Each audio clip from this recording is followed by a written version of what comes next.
नमस्कार दोस्तों, मेरा नाम है अमित। स्वागत है आप सबका डिफेंस डिकोड पे। और इस वीडियो में हम बात करने वाले हैं DID द्वारा बनाए गए और नेवी द्वारा ऑपरेट किए जाने वाले मिसाइल ट्रैकिंग शिप के बारे में, जिसकी जो फंडिंग है वो PMO ने की थी। प्रोजेक्ट को स्टार्ट किया गया था 2014 में। इस पे जो काम है वो एक अच्छे पेस पे हुआ है। प्रोजेक्ट का नाम हम सभी जानते हैं, VC-11-184 है, जिसको लेकर हम इससे पहले भी कई बार बात कर चुके हैं। यहाँ पे शिप को कमीशन होना था 2020 में, लेकिन कमीशनिंग को लेकर कोई भी जो ऑफिशियल वर्ड है वो नहीं था, जो कि अब पब्लिक डोमेन में पहली बार आया है, जहाँ पे ऐसी इन्फॉर्मेशन है कि VC-11-184 को इंडक्ट कर लिया गया है, ऑफिशियली कमीशन कर लिया गया है इंडियन नेवी में। तो इसको लेके हम बात करने वाले हैं। पर्टिकुलरली इस तरह की शिप के प्रोक्योर हो जाने के बाद जो सिनेरियो है वो कैसे चेंज होने वाला है उसको लेके हम बात करेंगे। जहाँ तक शिप की बात करोगे तो आप इसको मिसाइल रेंज इंस्ट्रूमेंट शिप भी कह देते हो, यानी कि MRIS। शिप 175 मीटर लंबा है, जबकि जो ड्रॉट है वो 6 मीटर का है, जबकि अपने साथ ही एक NMRH हेलीकॉप्टर को भी कैरी करने में सक्षम होगा, जिसके लिए जो हैंगर है वो भी बनाया गया है। किसी भी टाइम पे यहाँ पे मैक्सिमम 300 क्रू मेंबर हो सकते हैं। जहाँ तक बात है प्रपल्शन की, दो यहाँ पे 9000 किलोवाट का जो इंजन है, डीजल इंजन, वो दिया गया है, और 3 ऑक्सिलरी जनरेटर दिए गए हैं जो कि 1200 इलेक्ट्रॉनिक किलोवाट के हैं। मैक्सिमम स्पीड की बात करोगे तो 22 नॉट की है। VC-11-184 की बात करोगे तो यहाँ पे दो तरह के जो रडार है एप्लीकेशन में रहने वाले हैं। पहला आपका है L-band based active phase array radar, जो कि स्पेशली लगाया गया है बैलिस्टिक मिसाइल जैसे कि ICBM हो गया, SLBM हो गया, या फिर कोई IRBM है, तो उनके ट्रैजेक्टरी को पता करने के लिए ये जो रडार हो लगाया गया है। सपोज करो कहीं भी जो बैलिस्टिक मिसाइल है वो लॉन्च की जाती है, या ICBM है वो लॉन्च किया जाता है, और वो ICBM लॉन्च होने के बाद एक पर्टिकुलर हाइट पे जाएगा, 20,000 मीटर या फिर 30,000 मीटर। उस हाइट पे जैसे ही वो पहुंचेगा तो ये जो रडार है वो उसको 1500 से लेके 2000 किलोमीटर दूर ही डिटेक्ट कर लेगा, और जिस तरह से वो मूव कर रहा होगा उसके मूवमेंट को देखते हुए जो फ्लाइट की ट्रैजेक्टरी है वो ये आपको देने में सक्षम होगा कि वो मिसाइल किसकी तरफ फायर की गई है। तो ये चीज़ आपको ये पता करके देगा।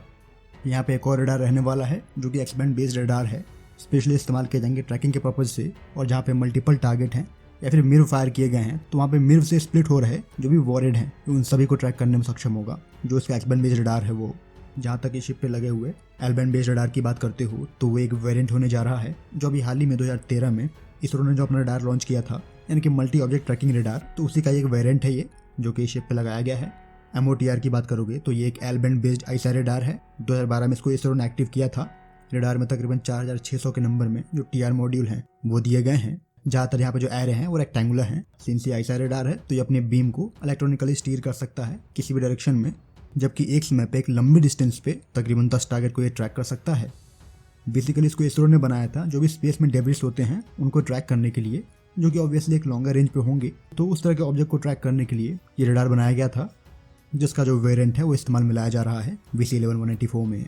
तो यहाँ पे कहने का अर्थ ये हो गया कि जो रडार का प्राइमरी फंक्शन था वो डेब्रिस को ट्रैक करना था, और जो सेकेंडरी फंक्शन था वो ये था कि उस चीज़ को ट्रैक किया जाए जो कि हमारे एटमॉस्फेयर में स्पेस से री एंट्री कर रहे हैं। आमतौर पर इस तरह का जो काम है वो ICBM करते हैं, पहले ऊपर जाते हैं स्पेस में, फिर आपके एटमॉस्फेयर में री एंटर करते हैं अगर उनको फायर किया गया है एक लंबी दूरी से। तो उस केस में री एंट्री करते वक्त इस तरह के जो रडार होंगे वो उनको ट्रैक कर लेंगे। ऑफिशियली स्टेटेड तौर पे जो रेंज बताई जा रही है वो 1000 किलोमीटर के अराउंड बताई जा रही है, जो कि 50 सेंटीमीटर स्क्वायर RCS वाले टारगेट के लिए है। वहीं पे जिसकी रेंज है वो 800 किलोमीटर है, अगर जो टारगेट का RCS है वो 30 सेंटीमीटर स्क्वायर का है। तो टेक्निकली अगर आप देखते हो तो यहाँ पर जो रडार की रेंज है वो 4000 से लेकर 5000 किलोमीटर तक जा सकती है। अगर जो टारगेट को लेकर ऑल्टीट्यूड का फैक्टर है वो आप एलिमिनेट करते हो, मतलब जो टारगेट है काफ़ी ऊंचाई पे है, तो उस केस में इस रडार की जो रेंज है जहाँ तक ये बीम को छोड़ सकता है वो 4000 से 5000 किलोमीटर तक जाती है, मतलब उतनी दूरी ये छोड़ सकता है अपनी बीम को। यहाँ पे जो एक्स-बैंड का रडार लगाया गया है उसकी जो रेंज है वो 600 किलोमीटर तक की है, और ये जो रडार होगा वो फायर को भी गाइड कर पाएगा। जिस तरह की शिप की बनावट है और सैटेलाइट पे कुछ पिक्चर देखने को मिली थी, तो इस चीज़ को भी मैं फैक्टर इन करूँगा कि शिप अपने आप को प्रोटेक्ट करने के लिए कुछ जो मिसाइल है वो कैरी करेगा LR-SAM की तरह। तो इसकी भी जो पॉसिबिलिटी है वो भी मैं रूल आउट नहीं करूँगा। यहाँ पे शिप का जो नाम है वो चेंज कर दिया गया है, INS ध्रुव कर दिया गया है VC-11-184 से। ये जो प्रोजेक्ट है वो ATV के अंतर्गत बनाया गया है, मतलब एडवांस टेक्नोलॉजी वेसल के अंतर्गत, जो कि PMO और NSA के द्वारा फंड किया जाता है। सैटेलाइट कम्युनिकेशन और जैमिंग के लिए भी जो सिस्टम है वो आपको क्लियरली दिख रहे हैं, जहाँ पे मेरा अनुमान में एक हायर बैंड में कम्युनिकेट करने में सक्षम होंगे, और कई सारे प्लेटफॉर्म से एक ही बार में ये कनेक्टेड रहेंगे, जिससे कि इन्फॉर्मेशन को भेज सकें। अगर ये कुछ भी डिटेक्ट करते हैं, मतलब एनिमी की कोई भी मिसाइल डिटेक्ट करते हैं, तो उसको इंटरसेप्ट करने के लिए हर तरह के प्लेटफॉर्म पे कमांड भेज सकें, उसके लिए भी इसको यहाँ पर सक्षम बनाया गया है, जिसकी वजह से यहाँ पे आपको मल्टीपल जो एंटेना है वो दिख रहे होंगे। तो बेसिकली इसके रेंज में किसी भी तरह की मिसाइल है वो लॉन्च होती है किसी दूसरे देश पे भी, तो ये उसको भी ट्रैक करने में सक्षम होगा अगर वो चीज़ इसके रेंज में है। तो इस तरह का एक और शिप बनाया जा रहा है जो कि इससे छोटा है, उसके लिए जो फंडिंग है ऑलरेडी हो चुकी है, वो भी अपने फाइनल फेज में है। वहाँ पे जो रेडार है वो S-बैंड दिया गया है L-बैंड की जगह पे, और वहाँ पे भी X-बैंड का रेडार दिया गया है। उस शिप को बेसिकली बनाया जा रहा है। जो भी लॉन्ग रेंज की क्रूज मिसाइल होती हैं उनको ट्रैक करने के लिए वो सिस्टम भी ऑलमोस्ट तैयार है, जिसमें अराउंड 100 के नंबर में जो क्रू मेंबर हैं वो किसी वक्त पे रहेंगे।